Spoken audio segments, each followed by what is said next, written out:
This is Chicago. At the dawn of the 21st century, Chicago's media was dominated by a handful of major corporations. But a resistance movement arose to free Chicago's media from their clutches.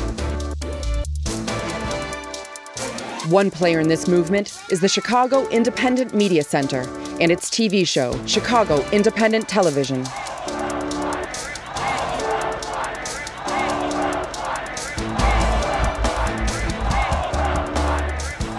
The Independent Media Center is a worldwide network of grassroots correspondents committed to using the tools of the media for promoting social and economic justice.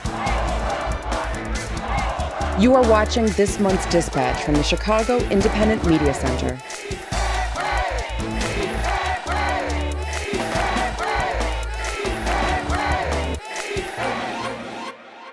Welcome to Chicago Independent Television, a collection of progressive video reports by grassroots media workers, produced free from corporate or commercial support or influence.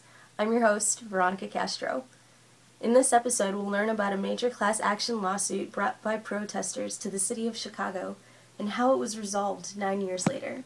Then we'll hear about local opposition to a controversial anti-protestor ordinance recently approved by the Chicago City Council. We'll also join up with Occupy Minneapolis as they work to reclaim an abandoned building. Stay with us.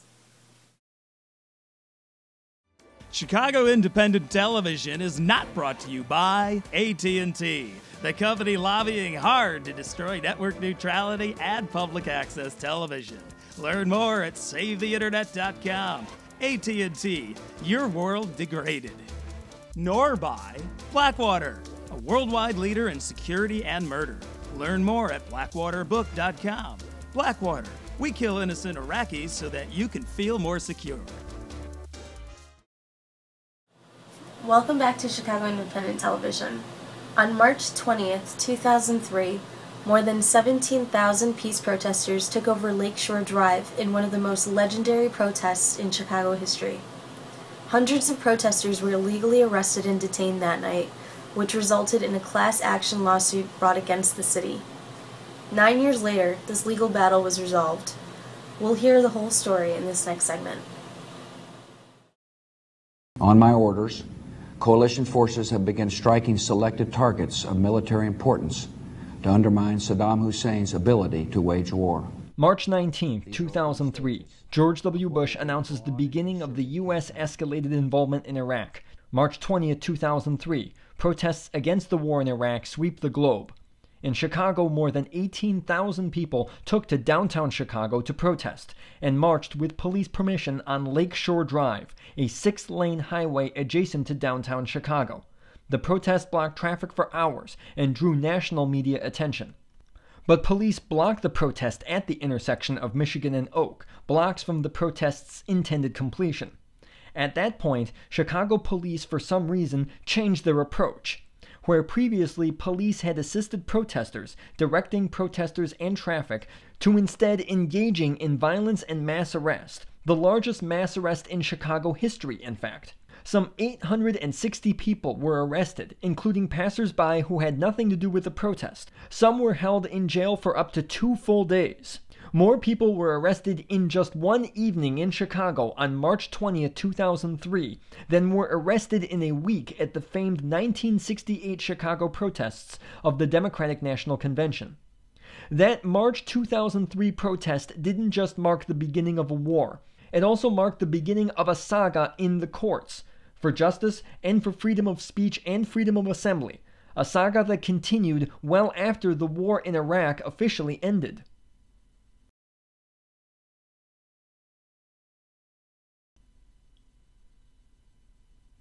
April 2003, attorneys for the Chicago chapter of the National Lawyers Guild won dismissal of all charges against arrestees, which ranged from reckless conduct to not even being charged at all. That same month, attorneys with the National Lawyers Guild representing some 500 arrestees and detainees filed suit against the city of Chicago and the Chicago police to bring a measure of accountability for all of the spurious arrests, detentions, and prosecutions. April 17, 2006, United States District Court Judge Virginia Kendall finally grants class certification to the lawsuit named Vodak v. City of Chicago, more than 3 years after it was filed. In response, the City of Chicago took the unusual step of countersuing the demonstrators, claiming that protesters had to pay for police and other costs incurred as a result of their protest, quoting a portion of the municipal code. An attorney with the National Lawyers Guild responded back, quote, "This is the first time that this ordinance has ever been used in a situation involving First Amendment rights and a peaceful protest. It's a very, very sinister thing to happen if they can go through with this, because maybe people will be afraid to demonstrate and their rights will be chilled if they have to pay for police services," unquote. March 12, 2008, that same judge, Virginia Kendall, effectively blocked that police countersuit, rejecting an attempt to have its suit certified as a class action. Later in 2008, a Freedom of Information Act request with information dating back to 2006 found that the city had spent more than $2 million in actions against the Lakeshore Drive protesters. That, with at least $1.5 million in funds known before 2006, means that the city spent more than $3.5 million, a figure that has almost certainly grown since 2008. In 2010, right before the class action suit by protesters came to trial, the city had won a summary judgment against the class action. The trial judge dismissed the lawsuit, claiming that the police and the city were not liable for First Amendment violations because the detentions and arrests were deemed reasonable. March 17, 2011, the Seventh Circuit Court of Appeals, based in Chicago, agreed with protesters and found that the trial judge wrongly dismissed the suit. Judge Richard Posner found that attorneys had presented sufficient facts to establish the need for a trial, including more than 250 affidavits from anti-war protesters, and the suit was reinstated. The court strongly criticized the city of Chicago for its maltreatment of demonstrators, and dealt a severe blow to the city's attempts to sweep the lawsuit under the rug. What's more, the ruling affirmed that the city cannot arrest peaceful protesters without warning, even if such protesters don't have a permit, and that this requirement will hold for all future public protests. Chicago's new mayor, much like his predecessor, has not shown much love for Chicago political activists. But with the NATO G8 summit coming to Chicago in May 2012, and with tens of thousands of protesters slated to arrive for the summit, this suit was a sword of Damocles over the city, and a possible trial, if badly timed, could inflame the ire of protesters further, and perhaps deal the city a financial loss of historic proportions. It would make sense for the city to cut their losses and settle, and that's what happened. January 19, 2012, corporate media in Chicago reported that 16 Iraq War protesters arrived at a settlement with the city of Chicago for an undisclosed financial sum. February 9, 2012, almost 9 years after the protest which spurred the lawsuit, a settlement was reached on the 2003 anti-war class action lawsuit. The city agreed to pay a total of $6.2 million to compensate more than 700 members of the class. Individual members of the suit would be compensated depending on the degree of constraint they faced. Those detained for over 90 minutes will receive up to $500. Those arrested but not charged will receive up to $8,750. Those arrested, charged, and required to go to court will receive up to $15,000. It's not likely that those arrested on March 20, 2003 thought that they would see a resolution to their action nearly a decade later, but effective political activism is seldom quick, and wins that seem to occur quickly often in retrospect emerge as the result of a lot of effort over a long time. But it's a testament to the hard work of the attorneys and the activists who continue to fight for peace, freedom, justice, and civil liberties. It's a story that should inspire us all.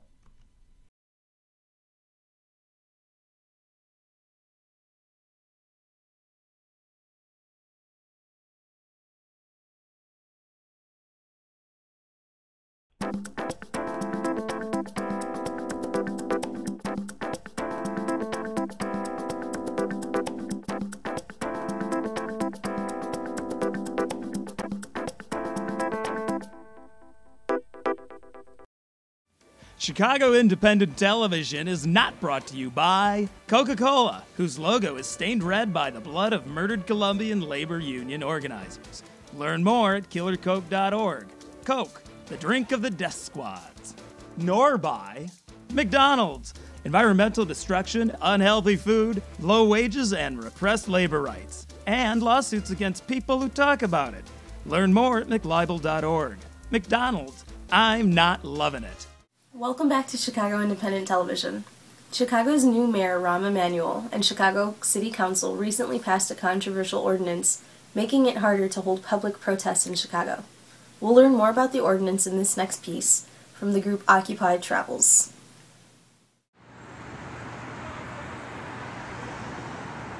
I think the city has been very clear about its intent to discourage people from engaging in First Amendment activity related to G8 NATO. So I think that this is just a method to discourage people from organizing and coming to the city and expressing their opinions. Join us! Join us! Join us! We already have laws to deal with violent protesters. This is an attack on peaceful dissent. This is an attack on voices, not on violence. Rahm Emanuel is criminalizing the Occupy movement. He is criminalizing freedom of speech. He is trampling upon our rights, and we're just not going to have any of it. There's no reason ever, at any time, for us to be negotiating our rights. We protest the fact that people with disabilities are still second-class citizens in this country, and the fact that we have to fight for everything we've gotten. Lifts on CTA buses would not have happened without direct action in the streets of Chicago, and invasions of CTA board meetings. And any restrictions on protests, marches, rallies, vigils will silence our voice and the voice of all the people who need to have their voices heard. As my brothers and sisters are sent to Afghanistan, supposedly to fight for democracy there, they erode our rights here. But it was my brothers and sisters that came home and started speaking out against the Iraq war, and it was the people of this country that stood up to fight against that war and speak out against that war. That's what ended that war. It wasn't political will.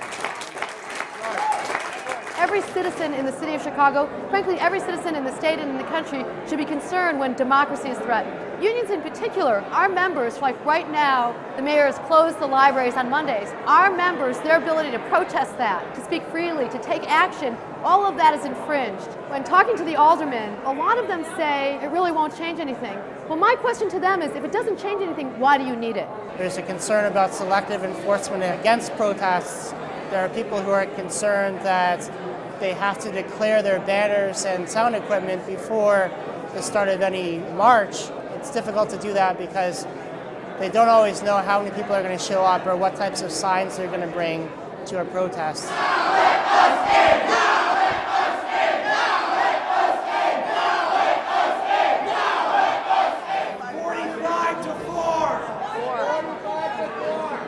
Personal stuff that happens to people. Why do you say don't make it personal? This is stuff that affects all of us. We're all laid off because of people like Mayor Emanuel rigging the system and screwing us. Shame! Shame! Shame! Shame! Shame! Shame! Who do you serve? Who do you serve? Who do you serve? Who do you serve? Who do you serve? Those people are making decisions about our lives. And they didn't let us inside. But what changes things is mass collective action. Raising social consciousness. And occupying. They know where the real power is. And it's with the people. All power to the people. All power to the people. All power to the people. All power to the people. We're going to vote on whether or not to reinitiate this campaign in 10 days. All those in favor? All those in favor? Just so that you know, do not leave here with a sense of defeat. Without our awesome organizing over the past week and a half, Rahm wouldn't have blinked. Rahm wouldn't have amended the ordinances. From 68 to 2012, our civil rights have gone to hell. From 68 to 2012, our civil rights have gone to hell. From 68 to 2012, our civil rights have gone to hell. From 68 to 2012, our civil rights have gone to hell. From 68 to 2012, our civil rights have gone to hell. From 68 to 2012, our civil rights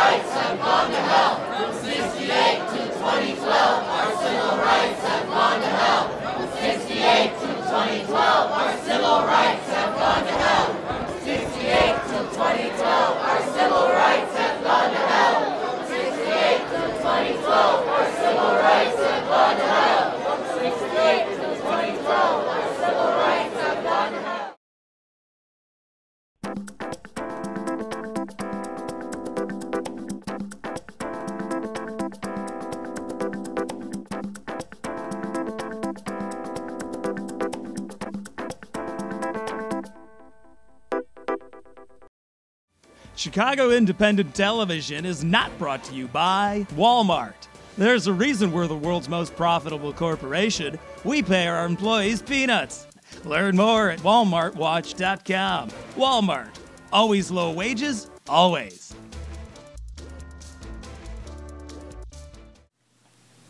Welcome back to Chicago Independent Television.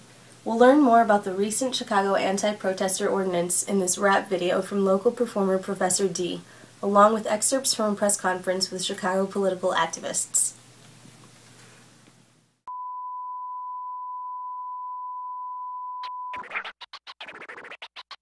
These people are waiting for the appearance of a living legend. We're gonna skate to one song only. Peace, Professor D, back to float and interrupt your regularly scheduled program. This just in, and it's disgusting.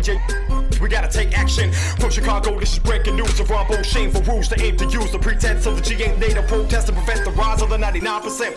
Raw manuals, but really the raw manuals. How to grind the Bill of Rights down to small granules and rob every last one. Starting with the First Amendment. Truth hurts and wrongs trends, they've been all defended. Sold the municipal code, they want amended. Protest ended. Bureaucratically entangling, angling, strangling, mangling any avenue, illegally gathering to protest anything that the government frowns upon. They want more power to crack down upon. Ridiculous prohibitive regulations and demonstrations making it impossible not to fail. Where I'm saying sit down and shut up, but don't sit in unless you want to get carted off to jail. Fines are up, jail terms are longer, and don't look for no help from Obama. This in the wake of the disgraceful fact he's had the National Defense Authorization Act, habeas corpus, and the Magna Carta gone by President Constitutional lawyer. That's the first time since Civil War the military can operate on U.S. soil. While slave will inflate the police state, deputize mercenaries to brutalize visionaries of arrogant Americans. Thought it was stop at backwaters. Now all Americans can be shot by black waters. Excuse me, Academy that happily paid to kill Afghanis and Iraqis and went extra to raid. They actually act as if passive resistance is active nullifying non-violence. The insidious meaning is simply civil. Those who beat against and see by this regime's reason to beat out a bloody beating, making peace a revolution impossible, makes violent revolution inevitable. In the wake of the MLK holiday, they want to celebrate by taking civil rights away. So we gotta take the fight to them right away. Straight up, it's a stick up, YOLO, hands up. Let's women and man up. Chicago, stand up. First, give your older men a call. Say defend the Constitution or there'll be an uproar. If you're outside shy, you can still get involved. Call Ron, tell him why he's a Then January 18th, come meet us all. 99% taking it straight to City Hall. Yes, yes, y'all. If you fight for your rights, then wrong wanna find ya. That dude cray. If you fight for your rights, then wrong wanna jail ya. That dude cray. If you fight for your rights, then wrong wanna find ya. That dude cray. If you fight for your rights, then wrong wanna jail ya. That dude cray. That dude cray.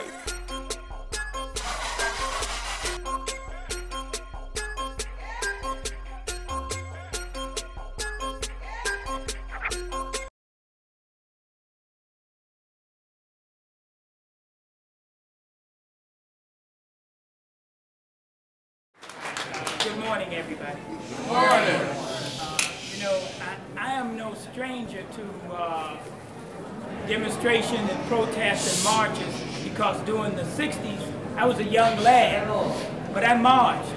And during that time, it was easy for the mayor to have the fire department turn the hose on us, sick dogs on us, have us beat with billy clubs, not to mention other dangers that we face. But it seems today our mayor is taking other approaches to opening hoses, sicking dogs, imposing fines, and things of that nature. And that isn't right. It's not right. And I was raised to anywhere things that were unjust, that it was a part of my duty to get involved and do what I could to make a difference. In a just society, people don't just stand idly by and allow the elected officials and lobbyists and big industry to do whatever they want to limit our lives. And that's important to me because so many people pushed, protested, and gave their very lives so that we would have the opportunity to address issues of concern in our society today. Right. So, Mayor Emanuel, you really don't have the right to try and take that away from us. That's right.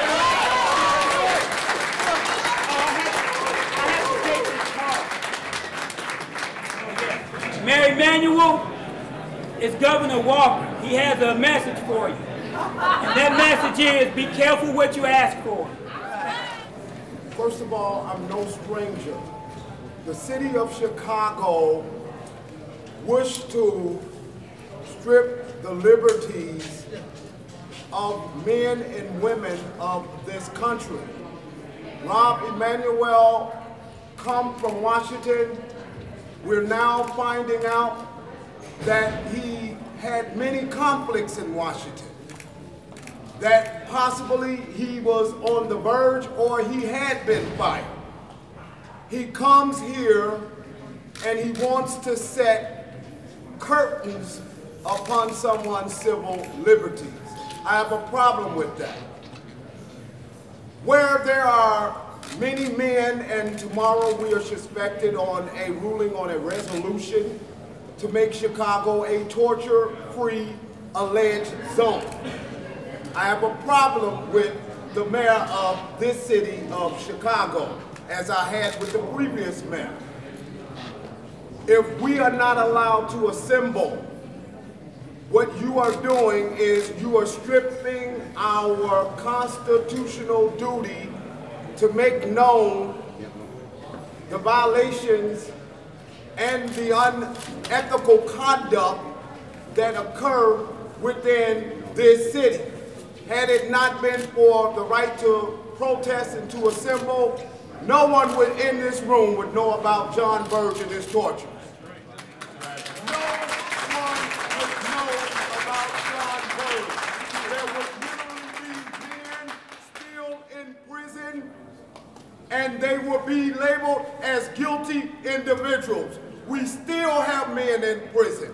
I have a problem with you, City Council, and I'm asking you to vote no to this ordinance. I'm asking you to vote no to this dumb resolution. I'm not playing games with you, City Council. The bottom line of it is to give the people what they want. Thank you.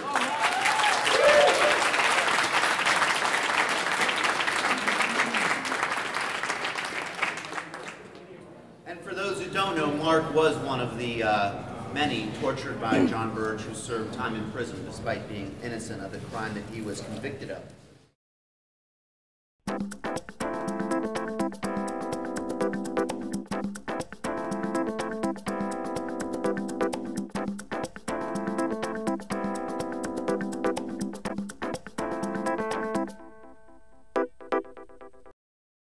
Chicago Independent Television is not brought to you by Walmart.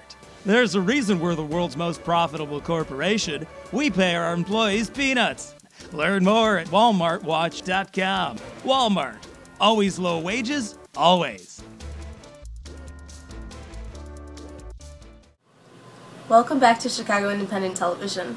Across the country, the Occupy movement has helped reclaim abandoned space for public use. In this segment, we'll join with one recent effort in Minneapolis to help reclaim an abandoned building.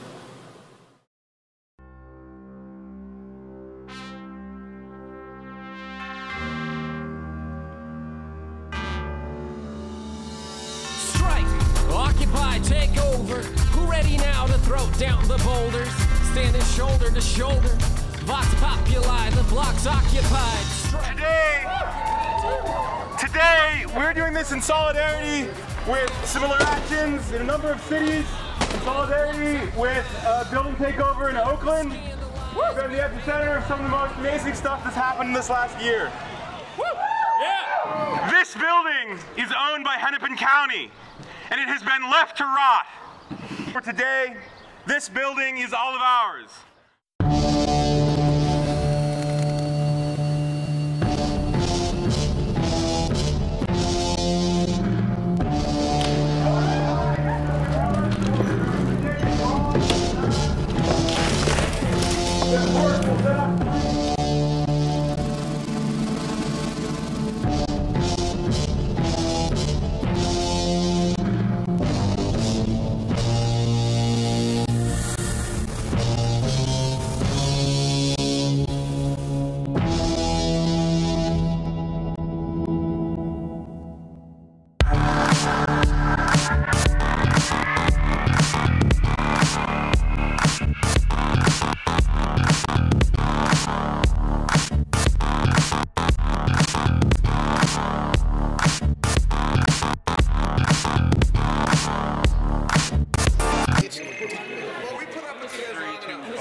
So today in Minneapolis we took over an abandoned building and held it for about 45 minutes until the cops came and kicked us out. We felt like it wasn't the time to try to defend it, so we just had a temporary occupation. We did this in solidarity with Oakland and people in Cairo. This is the 1-year anniversary of the Tahrir Square takeover. We're hoping to take over a building and hold it indefinitely and take it over for the community. Occupy, take over. Who ready now to throw down the boulders? Standing shoulder to shoulder. Vox Populi, the block's occupied.